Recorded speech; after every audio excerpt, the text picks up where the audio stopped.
13 September 2022, Azerbaijan menyerang tentara perbatasan Armenia di wilayah Nagorno-Karabakh. 150 tentara dua belah pihak saat itu jadi korban. Hingga saat ini kedua belah pihak masih saling serang.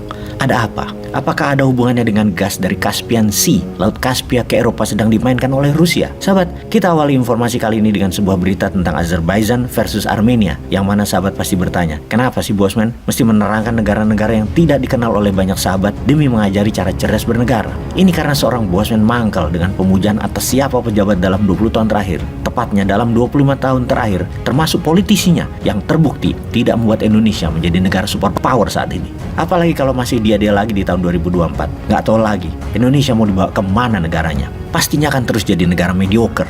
Pastinya akan menjadi negara tengah yang dijebak oleh negara besar sampai sumber daya alamnya musnah. Dan itu cepat sekali memusnahkan kekayaan alam sebuah negara. Cadangan nikel Indonesia dalam 6 tahun terakhir sudah dikeduk cepat sekali, yang membuat Tiongkok jadi negara terbesar cadangan nikelnya sekarang di dunia. Nikel proses tentunya, bukan nikel alam.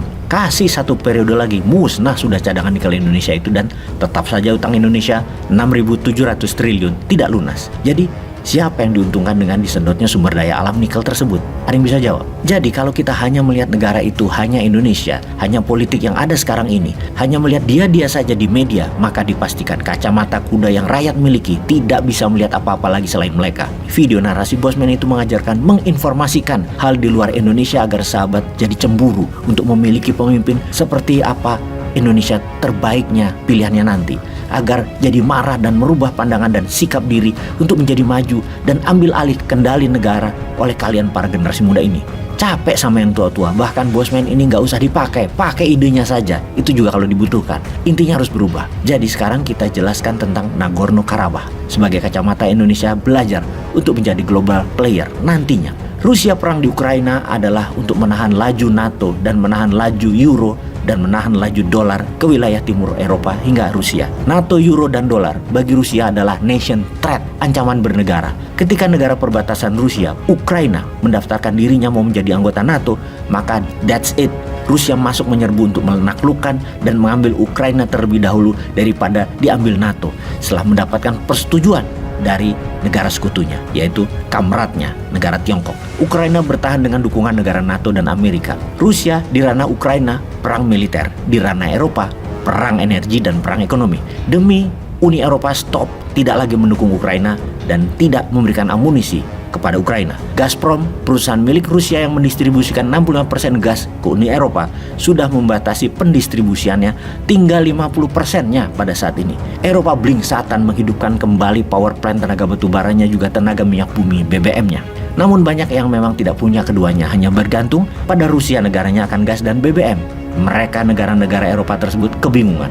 Kita bicarakan lebih rinci strategi Rusia agar Uni Eropa takluk pada Rusia. Pertama, semua kaki para militer, para rebel dimainkan di banyak negara untuk membuat sebuah negara menjadi goncang dengan demo oleh para oposisi, atau seperti Catalonia yang ingin lepas dari Spanyol, mulai aktif lagi demo di mana-mana di Spanyol. Misalnya, di Italia juga, tokoh oposisi yang pro-Putin kencang berkampanye yang akan merobohkan pemerintahan Italia kayaknya dalam waktu dekat.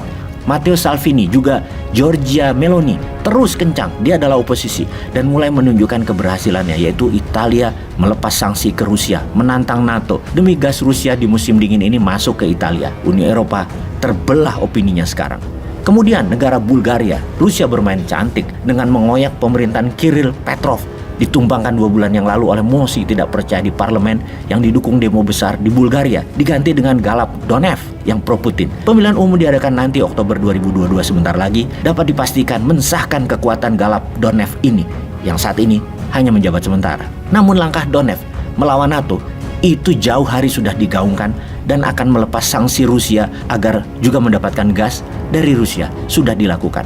Dan terakhir, negara ketiga yang melawan NATO dan Uni Eropa adalah Hungaria. Pemerintah Perdana Menteri Hungaria, Viktor Orban, yang telah menjadi pemimpin otoriter di Hungaria, merasa terhina dengan tuduhan korupsi oleh anggota Uni Eropa dan menahan uang pembangunan ke Hungaria, membuat Orban murka dan akan menjadikan Hungaria sekutu Rusia. Di tengah potensi kelaparan karena serangan heat wave di Hungaria yang merusak 50% pangan dan kekurangan energi karena 90% gas datang dari Rusia, Donev memilih melawan Uni Eropa. Informasi 3 negara Uni Eropa melawan sekutunya adalah langkah cantik Rusia berperang melawan hegemoni Barat. Dan langkah catur yang menarik berikutnya adalah Rusia, Nagorno Karabakh.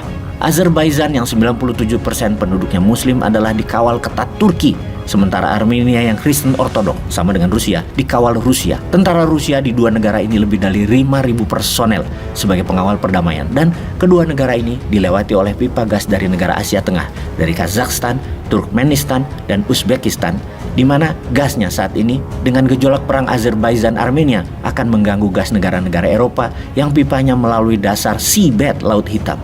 Kita lihat saja nanti nih strategi Rusia.